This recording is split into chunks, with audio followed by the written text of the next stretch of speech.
గండికోటలో minor బాలిక హత్య కేసులో విచారణ కొనసాగుతోంది. హత్య జరిగి 2 వారాలు గడిచిపోయినా ఇంకా హంతకులెవరనేది పోలీసులకు అంతు చిక్కడం లేదు. చాలా క్లిష్టమైన కేసు అని ఇద్దరు అనుమానితులను గుర్తించామని డీఐసీ ప్రవీణ్ చెప్తున్నారు.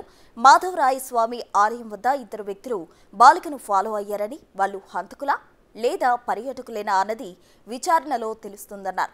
దాదాపు 300 మందిని విచారణ చేస్తున్నామన్నారు. కేసుకు సంబంధించిన అన్ని కీలక ఆధారాలు సేకరించే పనిలో ఉన్నామన్నారు. తొందరలోనే ఛేదిస్తామని డీఐసీ తెలిపారు. ఈ కేసులో స్థానికుల్లో అనేక అనుమానాలు కలుగుతున్నాయి. ఈ మర్డర్ మిస్టరీ వీడేది ఎప్పుడో చూడాలి. వచ్చి మాకు ఇద్దరు వ్యక్తులపై అనుమానంగా ఉంది, ఆ అమ్మాయిని వెంబడించినట్టు ఉందనే దాని మీద మనకి ఇవ్వటం మీద అలా చెప్పడం జరిగింది. వాళ్ళని పిలిచి విచారించిన తర్వాత కూడా వాళ్ళ యొక్క పాత్ర అనేది ప్రమేయం రూల్ అవుట్ అయింది. ఇప్పుడు కొండందలుగు తవ్వి ఎలకను పట్టాల్సిన పరిస్థితి ఉంది. మొత్తం కూడా అక్కడ ఈ హత్య జరిగిన ప్రదేశంలో 2 సెల్ టవర్లు అక్కడికి మింగిలవుతున్నాయి. అది కొండ నదికి అవతల పక్కన కొండ మీద అదే రోజు జాతర జరిగింది. సో ఆ టవర్ ఇక్కడ పింగ్ అవుతుంది, తర్వాత గండికోటలో ఉన్న టవర్ పింగ్ అవుతుంది.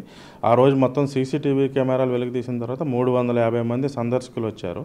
సో వాళ్ళలో ఉన్న వాళ్ళందరినీ మనం ఒకళ్ళ తర్వాత ఒకళ్ళందరినీ రూల్ అవుట్ చేస్తాం. కొంచెం ఇది క్లిష్టమైనది, కొంచెం టైం పడుతుంది, కానీ ఖచ్చితంగా చేస్తాం అండి. అయితే అనేక ఆరోపణలు వస్తున్నాయి, కానీ మనం పూర్తిగా ఆధారం లేకుండా కుటుంబ సభ్యులు అనేది దాని మీద మనం అనేది విచారణకు వెళ్ళటం అనేది కూడా మాకు అది వేరే రకంగా కూడా చాలా పోలీస్ పట్ల చెడు ప్రభావం పడుతుంది. సో బయట వాళ్ళ ప్రమేయం 100% రూల్ అవుట్ అయిపోతే కనుక అప్పుడు కుటుంబ సభ్యులను కూడా మనం విచారిస్తాం. అందరినీ చేసి ఇప్పుడు వరకు 300 మందిని రూల్ అవుట్ చేస్తాం. కతిమ వాళ్ళు కూడా వాళ్ళని పట్టుకొని వాళ్ళు అన్ని ఆ వివరాలన్నీ తీసుకొని కంటిన్యూస్గా అదే పనిలో 10 రోజులుగా మాకు అదే సరిపోతుంది. గండికోట బాలిక హత్య కేసు మిస్టరీకి సంబంధించి మరిన్ని అప్డేట్స్ మా ప్రతినిధి శివ కడప నుండి అందిస్తారు. శివ, చెప్పండి. అయితే బాలిక చనిపోయి సుమారు 15 నుంచి 17 రోజులు అవుతోంది. అయితే ఇప్పటి వరకు కూడా ఎవరిని పట్టుకోని పరిస్థితి పోలీసులు. అయితే డీఐజీ మాత్రం ఇద్దరు అనుమానితులు ఉన్నారంటున్నారు. ఎవరు ఆ నిందితులు, వారికి సంబంధించిన అప్డేట్స్ ఏంటి? ప్రస్తుత గండికోట బాలిక మైనర్ బాలిక హత్య గురి కాబట్టారు. దీనికి సంబంధించి కూడా ఇప్పుడు దాదాపు 2 వారాలు పూర్తయింది. అయినప్పటికీ కూడా ఈ కేసు ఇడు తేలకపోవడంతో మాత్రం స్థానికతో పాటు కాస్త జిల్లాలో కూడా కాస్త చర్చనీయాంశంగా మారిందని చెప్పవచ్చు. అయితే దీనికి సంబంధించి కూడా నిన్న డీఐజీ కొన్ని కీలక విషయాలు వెల్లడించారు.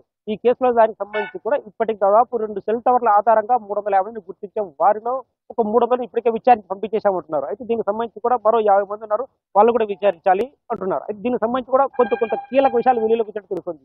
ఆ గండికోటలో మైనర్ బాలిక ఎప్పుడైతే హత్యకు గురయ్యారో అదే రోజు కూడా ఆ బాలిక చుట్టూ కూడా 2 అనుమానితులతో గుర్తించాం. సో వాళ్ళిద్దరూ కూడా వాళ్ళ పాత్రపై కూడా విచారణ కొనసాగుతుంటారు.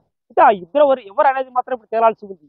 బాలిక ఎప్పుడైతే గండికోట మాధవరాయ స్వామి ఆలయానికి వచ్చారో సో ఆ బాలిక చుట్టూ 2 అనుమానితులు మాత్రం బాలిక చుట్టూ వెంబడిస్తున్నారంటే ఫాలో అవుతున్నారు. ఆ బాలిక ప్రతి అనుమానం పరిశీలిస్తున్నారు. బాలిక ఎక్కడికి వెళ్తే వాళ్ళు కూడా అక్కడే ఉంటున్నారు. అంటే ఈ ఫోటోలో ఆధారం పోలీసు సేకరించారు. సో ఈ ఫోటోలో ఉన్నది వీళ్ళు పర్యాటకుల లేదంటే బాలిక హత్యానికి వచ్చిన నిందితులు హంతకుల. సో ఇది మాత్రం కాస్త వాళ్ళకు పోలీసులు కొంచెం సవాల్గా మారింది. అయితే వాళ్ళు ఎవరు ఏంటన్నది కూడా పోలీసులు గోప్యంగా ఉంచారు. వాళ్ళిద్దరు పాత్రపై కూడా ఇప్పటికే విచారణ చేపట్టారు. ఆ ఇద్దరు కూడా స్థానికుల లేదంటే బయట వ్యక్తుల, వాళ్ళు పర్యాటకులుగా వచ్చారు లేదంటే హంతకుల. ఈ కోణంలో విచారణ చేపడుతున్నప్పటికీ కూడా పోలీసులు కొన్ని అయితే ఇప్పుడు కీలక ఆధారాలు అయితే లభించినట్లేదు. సెల్ టవర్ ఆధారంగా మాత్రమే కొంత సేకరిస్తారు. అయితే దీనికి కాస్త అంతరాయం కలుగుతోంది. ఎందుకంటే అదే రోజు గ్రామంలో ఒక జాతర జరగడం, సో అక్కడికి వేలాదిగా భక్తులు రావడం, సో వీళ్ళందరిలో వాటిని ఛేదించడం కాస్త సంక్లిష్టంగా మారింది. సో అయితే మాత్రం తొందరలో ఛేదిస్తూ ఉంటున్నారు. Right, thank you Shiva.